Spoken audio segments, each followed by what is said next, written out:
Hello student, मैं मोहित तोमर आप सभी का आपके प्यारे यूट्यूब चैनल में स्वागत करता हूं।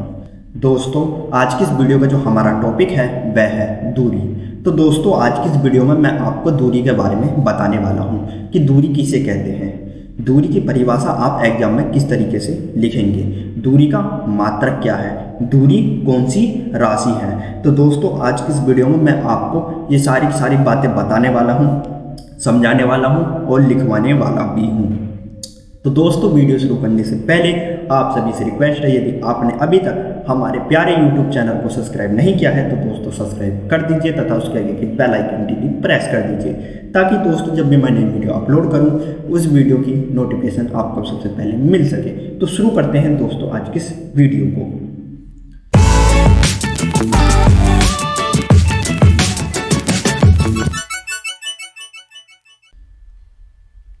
तो दोस्तों, आपको पहले हेडिंग डालनी है दूरी। क्या हेडिंग डालनी है दोस्तों? दूरी।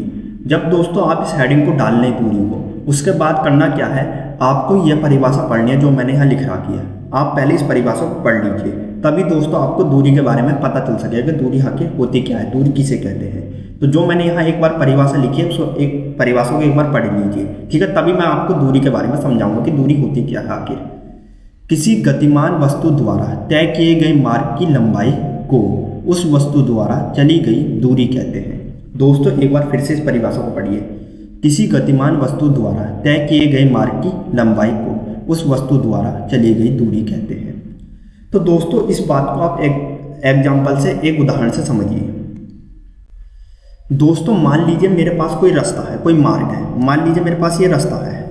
अब इस रास्ते की जो लंबाई है वो 10 मीटर है। कितने मीटर है? 10 मीटर है। दोस्तों, मैं आपको इस दूरी के बारे में समझा रहा हूँ। इस दूरी को समझने के लिए आपको ये उदाहरण समझना होगा। मान लीजिए मेरे पास एक रास्ता है, एक मार्ग है जिसकी लंबाई 10 मीटर है। जिसकी लंबाई कितनी है दोस्तों? 10 मीटर है। अब दोस्तों, इस मार्ग के, इस रास्ते के प्रारंभिक बिंदु पर एक कार खड़ी है। कार को भी दोस्तों हम साइंस की भाषा में वस्तु कह सकते हैं। कार को हम साइंस की भाषा में क्या कह सकते हैं? वस्तु कह सकते हैं। तो इस रास्ते के, इस मार्ग के प्रारंभिक बिंदु पर क्या खड़ी है? एक कार खड़ी है। अब ये कार यहाँ से चलना प्रारंभ करती है और यहाँ से चलकर इस मार्ग के, इस रास्ते के जो अंतिम बिंदु है ये वाला, यहाँ पर आकर रुक जाती है। तो यहाँ से लेकर यहाँ तक के इस रास्ते की जो लंबाई थी वो 10 मीटर थी। तो इस कार ने यहाँ से लेकर यहाँ तक के इस जो रास्ते की जो लंबाई है 10 मीटर, उसे इस कार ने तय कर लिया है। तो दोस्तों, जब कोई वस्तु किसी रास्ते की लंबाई को तय कर लेती है, जब कोई वस्तु किसी मार्ग की या किसी रास्ते की लंबाई को तय कर लेती है तो उस लंबाई को हम दूरी कहते हैं। क्या कहते हैं दोस्तों? दूरी कहते हैं। तो इस कार ने यहाँ से लेकर यहाँ तक के जो ये रास्ता है, इस रास्ते की जो लंबाई 10 मीटर है, इस 10 मीटर की लंबाई को इस कार ने तय कर लिया है। तो यहाँ से लेकर यहाँ तक की जो लंबाई है 10 मीटर की, इसको हम क्या कहेंगे? दूरी कहेंगे। यहाँ से लेकर यहाँ तक की लंबाई को हम क्या कहेंगे दोस्तों? दूरी कहेंगे। क्या कहेंगे दोस्तों? दूरी कहेंगे। क्योंकि यहाँ पर एक वस्तु थी, कार थी, यहाँ से कार ने चलना प्रारंभ किया और यहाँ पर आकर कार रुक गई और यहाँ से लेकर यहाँ तक की जो रास्ते की लंबाई थी वो 10 मीटर थी। तो इसका मतलब कार ने यहाँ से लेकर यहाँ तक की जो लंबाई तय की है वो 10 मीटर की तय की है, और यहाँ से लेकर यहाँ तक की जो इस कार द्वारा या वस्तु द्वारा जो लंबाई तय की गई है 10 मीटर की, उसे ही हम क्या कहेंगे? दूरी कहेंगे। तो यहाँ से लेकर यहाँ तक की लंबाई को हम क्या कहेंगे दोस्तों? दूरी कहेंगे। दोस्तों, यदि आप कहते हैं इस रास्ते की जो लंबाई है वो 15 मीटर है, मान लीजिए इस रास्ते की लंबाई 15 मीटर, मैंने 5 मीटर और बढ़ा दी। अब मान लेते हैं कि इस रास्ते की जो लंबाई है वो 15 मीटर है, 10 मीटर ये है और 5 मीटर मैंने और बढ़ा दिया, ठीक है, 15 मीटर है इस रास्ते की लंबाई, ठीक है। अब मान लीजिए वस्तु जो कार है यहीं से प्रारंभिक बिंदु से चलना प्रारंभ करती है, ठीक है, और यहाँ से चलना प्रारंभ करती है और यहाँ पर आकर 10 मीटर पर, यहाँ 10 मीटर पर आकर रुक जाती है, ठीक है दोस्तों। 10 मीटर पर आकर क्या हो जाती है दोस्तों? रुक जाती है। और इस 5 मीटर के रास्ते को यह कार तय नहीं करती है।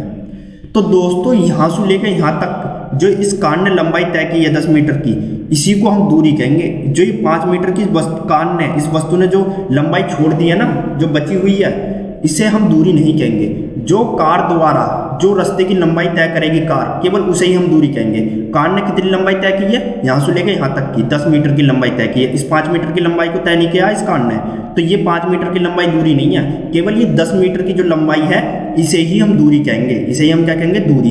क्योंकि कार ने यहाँ से चलना प्रारंभ किया, यहाँ पर आकर रुकी। केवल रास्ते की 10 मीटर लंबाई को ही इस कार ने तय किया है, इस वस्तु ने तय किया है, इसलिए दूरी कौन सी कहलाएगी? केवल ये वाली कहलाएगी, ये वाली। यहाँ से लेके यहाँ तक की बीच की जो लंबाई है इसे ही हम क्या कहेंगे? दूरी कहेंगे, इसे हम दूरी नहीं कहेंगे। तो दोस्तों आपको समझ में आ गया कि दूरी किसे कहते हैं।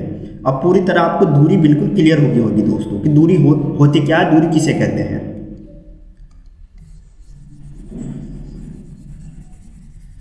अब दोस्तों बात करते हैं कि दूरी की परिभाषा आप एग्जाम में किस तरीके से लिखेंगे। तो दोस्तों परिभाषा सेम उसी तरीके से लिखना जिस तरीके से मैंने आपको उदाहरण और एग्जाम्पल समझाया, सेम उसी तरीके से आपको मैं परिभाषा भी लिखवाऊंगा। दोस्तों आपको लिखना है किसी गतिमान वस्तु द्वारा तय किए गए मार्ग की लंबाई को उस वस्तु द्वारा चली गई दूरी कहते हैं। उस वस्तु द्वारा क्या कहते हैं? चली गई दूरी कहते हैं। तो दोस्तों सेम इसी तरीके से आपको क्या करना है? दूरी की परिभाषा लिखनी है। किसी गतिमान वस्तु द्वारा तय किए गए मार्ग की लंबाई को उस वस्तु द्वारा चली गई दूरी कहते हैं। ठीक है दोस्तों। इसके बाद दोस्तों बात आती है कि दूरी का मात्रक क्या होता है, दूरी कौन सी राशि है। इसके बारे में भी क्वेश्चन पूछा जाता है एग्जाम में। तो दोस्तों देखिए, दूरी का मात्रक मीटर होता है। दूरी का मात्रक क्या होता है? मीटर होता है।